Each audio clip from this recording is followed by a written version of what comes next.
Confession by Jack London. There is a woman in the state of Nevada to whom I once lied continuously, consistently, and shamelessly for the matter of a couple of hours. I don't want to apologize to her. Far be it from me. But I do want to explain. Unfortunately, I do not know her name, much less her present address. If her eyes should chance upon these lines, I hope she will write to me. It was in Reno, Nevada, in the summer of 1892. Also, it was fair time, and the town was filled with petty crooks in tin horns, to say nothing of a vast and hungry horde of hobos.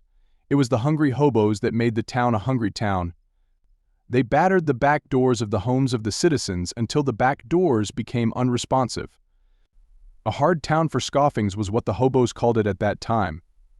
I know that I missed many a meal, in spite of the fact that I could throw my feet with the next one when it came to slamming a gate for a poke-out or a set-down or hitting for a light piece on the street. Why, I was so hard put in that town one day that I gave the porter the slip and invaded the private car of some itinerant millionaire. The train started as I made the platform, and I headed for the aforesaid millionaire with the porter one jump behind and reaching for me. It was a dead heat, for I reached the millionaire at the same instant that the porter reached me. I had no time for formalities. "Gimme a quarter to eat on," I blurted out, and as I lived, that millionaire dipped into his pocket and gave me, just precisely a quarter. It is my conviction that he was so flabbergasted that he obeyed automatically, and it has been a matter of keen regret ever since, on my part, that I didn't ask him for $1. I know that I'd have got it. I swung off the platform of that private car with the porter maneuvering to kick me in the face. He missed me. One is at a terrible disadvantage when trying to swing off the lowest step of a car and not break his neck on the right-of-way, with at the same time an irate Ethiopian on the platform above trying to land him in the face with a number 11. But I got the quarter. I got it. But to return to the woman to whom I so shamelessly lied, it was in the evening of my last day in Reno. I had been out to the racetrack watching the ponies run and had missed my dinner, i.e., the midday meal. I was hungry, and furthermore, a committee of public safety had just been organized to rid the town of just such hungry mortals as I. Already a lot of my brother hobos had been gathered in by John Law, and I could hear the sunny valleys of California calling to me over the cold crests of the Sierras. 2 acts remained for me to perform before I shook the dust of Reno from my feet. One was to catch the blind baggage on the westbound overland that night. The other was first to get something to eat. Even youth will hesitate at an all-night ride, on an empty stomach, outside a train that is tearing the atmosphere through the snow sheds, tunnels, and eternal snows of heaven-aspiring mountains. But that something to eat was a hard proposition. I was turned down at a dozen houses. Sometimes I received insulting remarks and was informed of the barred domicile that should be mine if I had my just deserts. The worst of it was that such assertions were only too true. That was why I was pulling west that night. John Law was abroad in the town, seeking eagerly for the hungry and homeless, for by such was his barred domicile tenanted. At other houses the doors were slammed in my face, cutting short my politely and humbly couched request for something to eat. At one house they did not open the door. I stood on the porch and knocked, and they looked out at me through the window. They even held one sturdy little boy aloft, so that he could see over the shoulders of his elders the tramp who wasn't going to get anything to eat at their house. It began to look as if I should be compelled to go to the very poor for my food. The very poor constitute the last sure recourse of the hungry tramp. The very poor can always be depended upon. They never turn away the hungry. Time and again, all over the United States, have I been refused food by the big house on the hill, and always have I received food from the little shack down by the creek or marsh, with its broken windows stuffed with rags and its tired-faced mother broken with labor. Oh, you charity mongers! Go to the poor and learn, for the poor alone are the charitable. They neither give nor withhold from their excess. They have no excess. They give and they withhold never, from what they need for themselves, and very often from what they cruelly need for themselves. A bone to the dog is not charity. Charity is the bone shared with the dog when you are just as hungry as the dog. There was one house in particular where I was turned down that evening. The porch windows opened on the dining room, and through them I saw a man eating pie, a big meat pie. I stood in the open door, and while he talked with me, he went on eating. He was prosperous, and out of his prosperity had been bred resentment against his less fortunate brothers. He cut short my request for something to eat, snapping out, I don't believe you want to work." Now this was irrelevant. I hadn't said anything about work. The topic of conversation I had introduced was food. In fact, I didn't want to work. I wanted to take the westbound overland that night. "You wouldn't work if you had a chance," he bullied. I glanced at his meek-faced wife and knew that but for the presence of this Cerberus I'd have a whack at that meat pie myself. But Cerberus sopped himself in the pie, and I saw that I must placate him if I were to get a share of it. So I sighed to myself and accepted his work morality. "Of course I want work," I bluffed. "Don't believe it," he snorted. "Try me," I answered, warming to the bluff. "All right," he said. "Come to the corner of blank and blank streets tomorrow morning. You know where that burned building is, and I'll put you to work tossing bricks." "All right, sir. I'll be there." He grunted and went on eating. I waited. After a couple of minutes he looked up with an "I thought you were gone" expression on his face and demanded, "Well, I am waiting for something to eat," I said gently. "I knew you wouldn't work," he roared. He was right, of course, but his conclusion must have been reached by mind reading, for his logic wouldn't bear it out. But the beggar at the door must be humble, so I accepted his logic as I had accepted his morality. "You see, I am now hungry," I said still gently. "Tomorrow morning I shall be hungrier. Think how hungry I shall be when I have tossed bricks all day without anything to eat. Now if you will give me something to eat, I'll be in great shape for those bricks." He gravely considered my plea, at the same time going on eating, while his wife nearly trembled into propitiatory speech, but refrained. "I'll tell you what I'll do," he said between mouthfuls. "You come to work tomorrow, and in the middle of the day I'll advance you enough for your dinner. That will show whether you are in earnest or not." In the meantime I began. But he interrupted. "If I gave you something to eat now, I'd never see you again." "Oh, I know you're kind. Look at me. I owe no man. I have never descended so low as to ask anyone for food. I have always earned my food. The trouble with you is that you are idle and dissolute. I can see it in your face. I have worked and been honest. I have made myself what I am. And you can do the same if you work and are honest." "Like you?" I queried. Alas, no ray of humor had ever penetrated the sombre work-sodden soul of that man. "Yes, like me," he answered. "All of us?" I queried. "Yes, all of you," he answered, conviction vibrating in his voice. "But if we all became like you," I said, "allow me to point out that there'd be nobody to toss bricks for you." I swear there was a flicker of a smile in his wife's eye. As for him, he was aghast, but whether at the awful possibility of a reformed humanity that would not enable him to get anybody to toss bricks for him, or at my impudence, I shall never know. "I'll not waste words on you," he roared. "Get out of here, you ungrateful whelp." I scraped my feet to advertise my intention of going, and queried, "And I don't get anything to eat?" He arose suddenly to his feet. He was a large man. I was a stranger in a strange land, and John Law was looking for me. I went away hurriedly. But why ungrateful, I asked myself as I slammed his gate. What in the dickens did he give me to be ungrateful about? I looked back. I could still see him through the window. He had returned to his pie. By this time I had lost heart. I passed many houses by without venturing up to them. All houses looked alike, and none looked good. After walking half a dozen blocks I shook off my despondency and gathered my nerve. This begging for food was all a game, and if I didn't like the cards I could always call for a new deal. I made up my mind to tackle the next house. I approached it in the deepening twilight, going around to the kitchen door. I knocked softly, and when I saw the kind face of the middle-aged woman who answered, as by inspiration came to me the story I was to tell. For know that upon his ability to tell a good story depends the success of the beggar. First of all, and on the instant, the beggar must size up his victim. After that, he must tell a story that will appeal to the peculiar personality and temperament of that particular victim. And right here arises the great difficulty. In the instant that he is sizing up the victim, he must begin his story. Not a minute is allowed for preparation. As in a lightning flash, he must divine the nature of the victim and conceive a tale that will hit home. The successful hobo must be an artist. He must create spontaneously and instantaneously, and not upon a theme selected from the plenitude of his own imagination, but upon the theme he reads in the face of the person who opens the door, be it man, woman, or child, sweet or crabbed, generous or miserly, good-natured or cantankerous, Jew or Gentile, black or white, race-prejudiced or brotherly, provincial or universal, or whatever else it may be.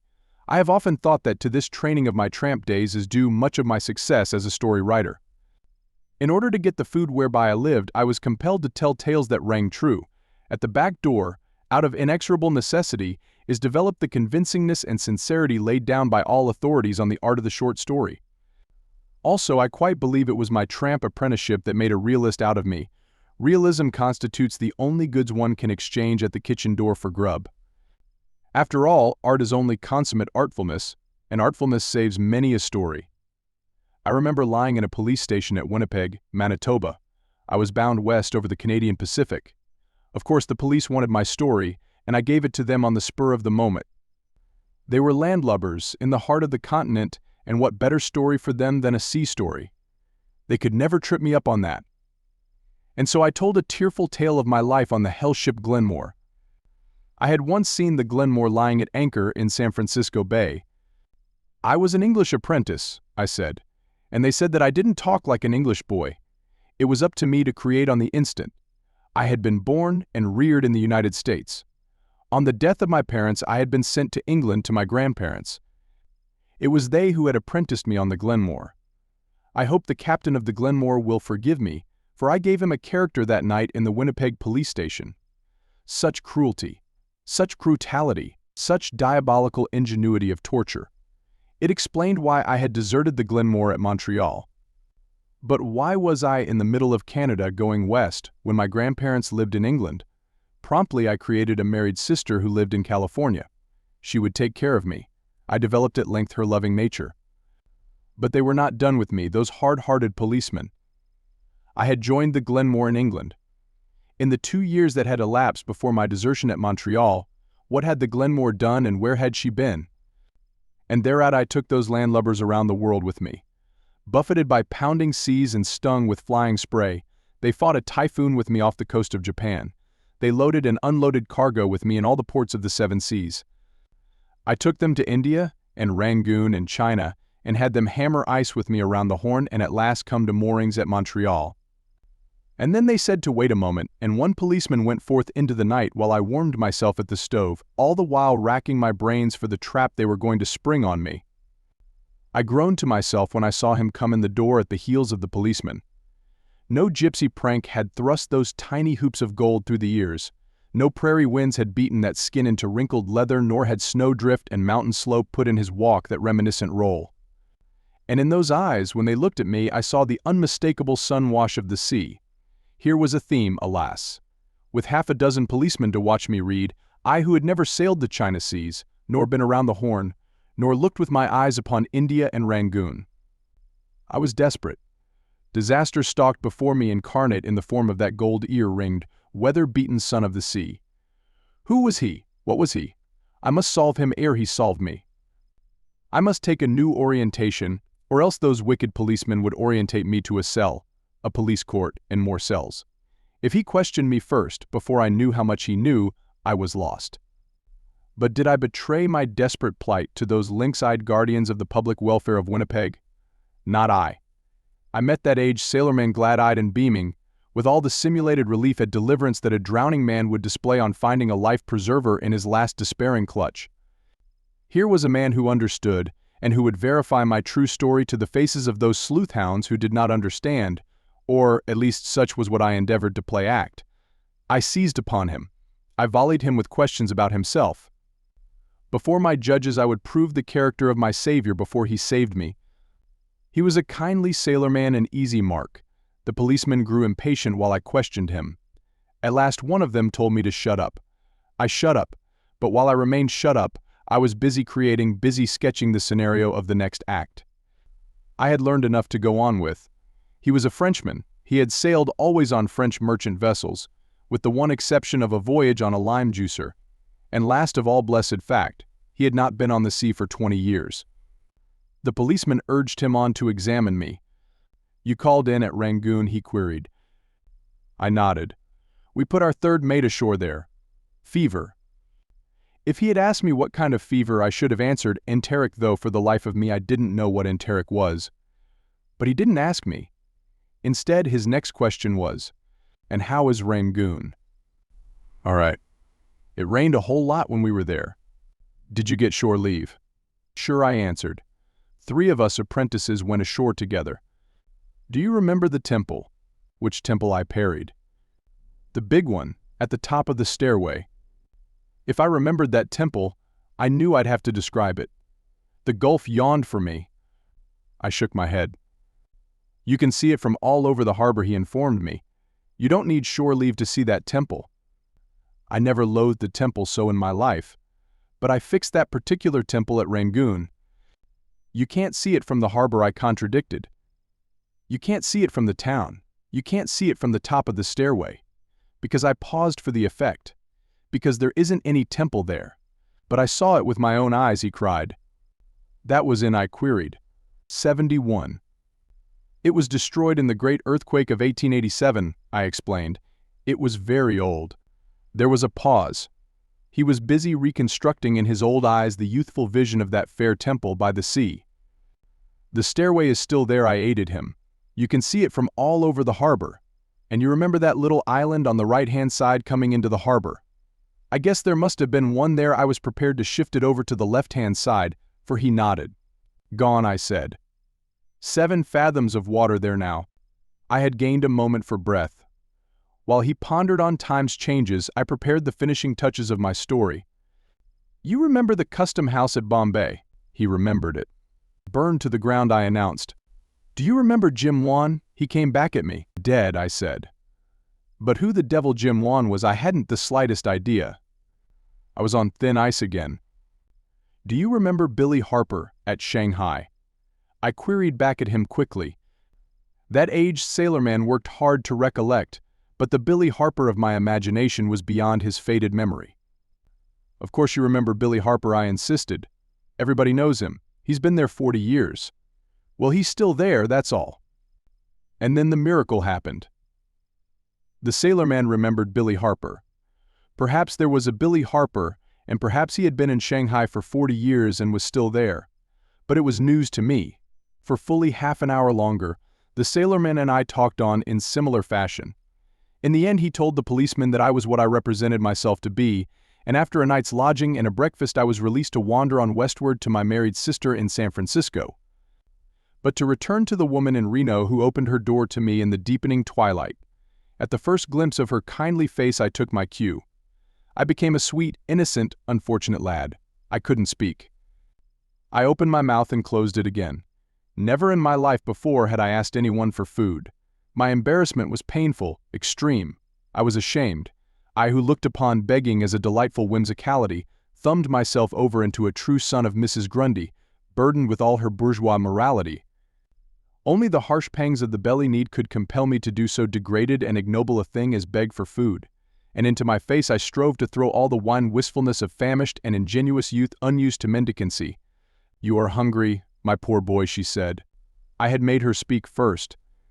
I nodded my head and gulped. It is the first time I have ever asked, I faltered. Come right in. The door swung open. We have already finished eating, but the fire is burning and I can get something up for you. She looked at me closely when she got me into the light. I wish my boy were as healthy and strong as you, she said. But he is not strong. He sometimes falls down. He just fell down this afternoon and hurt himself badly, the poor dear. She mothered him with her voice, with an ineffable tenderness in it that I yearned to appropriate. I glanced at him. He sat across the table, slender and pale, his head swathed in bandages. He did not move, but his eyes, bright in the lamplight, were fixed upon me in a steady and wondering stare. Just like my poor father, I said, he had the falling sickness. Some kind of vertigo. It puzzled the doctors. They never could make out what was the matter with him.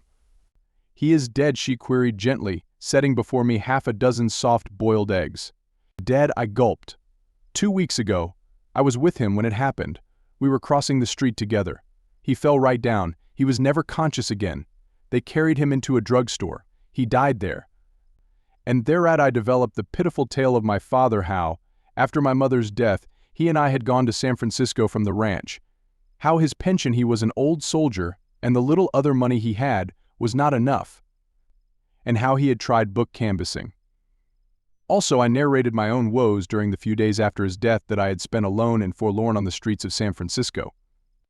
While that good woman warmed up biscuits, fried bacon, and cooked more eggs, and while I kept pace with her in taking care of all that she placed before me, I enlarged the picture of that poor orphan boy and filled in the details. I became that poor boy. I believed in him as I believed in the beautiful eggs I was devouring. I could have wept for myself. I know the tears did get into my voice at times. It was very effective. In fact, with every touch I added to the picture, that kind soul gave me something also. She made up a lunch for me to carry away. She put in many boiled eggs, pepper and salt, and other things, and a big apple. She provided me with 3 pairs of thick red woolen socks. She gave me clean handkerchiefs and other things which I have since forgotten, and all the time she cooked more and more, and I ate more and more. I gorged like a savage. But then it was a far cry across the Sierras on a blind baggage, and I knew not when nor where I should find my next meal. And all the while, like a death's head at the feast, silent and motionless, her own unfortunate boy sat and stared at me across the table. I suppose I represented to him mystery and romance and adventure, all that was denied the feeble flicker of life that was in him. And yet I could not forbear, once or twice, from wondering if he saw through me down to the bottom of my mendacious heart. "But where are you going to?" she asked me. "Salt Lake City," said I. "I have a sister there, a married sister." I debated if I should make a Mormon out of her, and decided against it. Her husband is a plumber, a contracting plumber. Now I knew that contracting plumbers were usually credited with making lots of money, but I had spoken. It was up to me to qualify. They would have sent me the money for my fare if I had asked for it. I explained, but they have had sickness and business troubles. His partner cheated him, and so I wouldn't write for the money. I knew I could make my way there somehow. I let them think I had enough to get me to Salt Lake City. She is lovely. And so kind. She was always kind to me. I guess I'll go into the shop and learn the trade. She has 2 daughters. They are younger than I. One is only a baby. Out of all my married sisters that I have distributed among the cities of the United States, that Salt Lake sister is my favorite. She is quite real, too. When I tell about her, I can see her, and her 2 little girls and her plumber husband. She is a large, motherly woman, just verging on beneficent stoutness, the kind, that always cooks nice things and that never gets angry. She is a brunette. Her husband is a quiet, easy-going fellow. Sometimes I almost know him quite well, and who knows but someday I may meet him. If that aged sailorman could remember Billy Harper, I see no reason why I should not someday meet the husband of my sister who lives in Salt Lake City. On the other hand, I have a feeling of certitude within me that I shall never meet in the flesh my many parents and grandparents. You see, I invariably killed them off. Heart disease was my favorite way of getting rid of my mother, though on occasion I did away with her by means of consumption, pneumonia, and typhoid fever. It is true, as the Winnipeg policeman will attest, that I have grandparents living in England. But that was a long time ago, and it is a fair assumption that they are dead by now. At any rate, they have never written to me. I hope that woman in Reno will read these lines and forgive me my gracelessness and unveracity. I do not apologize, for I am unashamed. It was youth, delight in life, zest for experience, that brought me to her door. It did me good. It taught me the intrinsic kindliness of human nature. I hope it did her good. Anyway, she may get a good laugh out of it now that she learns the real inwardness of the situation. To her my story was true. She believed in me and all my family, and she was filled with solicitude for the dangerous journey I must make ere I won to Salt Lake City. This solicitude nearly brought me to grief.